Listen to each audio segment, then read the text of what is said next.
ذرا سوچئے، ایک ایسا شخص جو جھوٹ کو سچ بنا دے، جو جہنم کو جنت اور جنت کو جہنم دکھا دے، جو خود کو خدا کہنے لگے اور دنیا کا سب سے بڑا فتنہ بن جائے، اس کا نام ہے دجال۔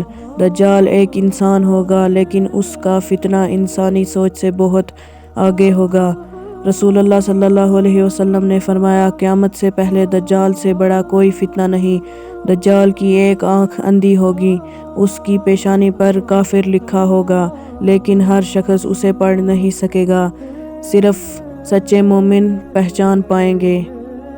جب دنیا ظلم سے بھر چکی ہوگی، جب سچ مہنگا اور جھوٹ سستا ہو چکا ہوگا، جب لوگ اللہ کو بھول چکے ہوں گے، تب دجال ظہور کرے گا۔ وہ پہلے کہے گا میں تمہارا رہنما ہوں، پھر کہے گا میں تمہارا نبی ہوں، اور آخر میں کہے گا میں تمہارا خدا ہوں۔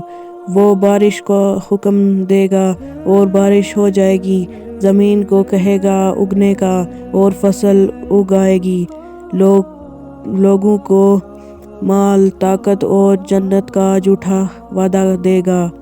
کمزور ایمان والے اس کے پیچھے چل پڑیں گے، صرف تھوڑے سے مومن بچ پائیں گے۔ رسول اللہ صلی اللہ علیہ وسلم نے ہمیں بچنے کا طریقہ بھی بتایا۔ سورۃ الکہف کی پہلی اور آخری 10 آیتیں، دجال سے دور رہنا، ایمان پر مضبوط رہنا اور سب سے بڑی امید۔ جب دجال اپنے عجر پہ ہوگا، اسی وقت حضرت عیسیٰ علیہ السلام آسمان سے نازل ہوں گے۔ لدھا کے مقام پر دجال کو پکڑ کر اس کو ختم کر دیا جائے گا۔ جھوٹ کا راز ختم، حق کی فتح ہوگی۔ دجال صرف ایک شخص نہیں، وہ ہر اس جھوٹ کا نام ہے جو حق کے لباس میں آئے۔ آج بھی سوال یہ ہے، اگر دجال آج آ جائے تو کیا ہم اسے پہچان پائیں گے یا اس کے پیچھے چل پڑیں گے؟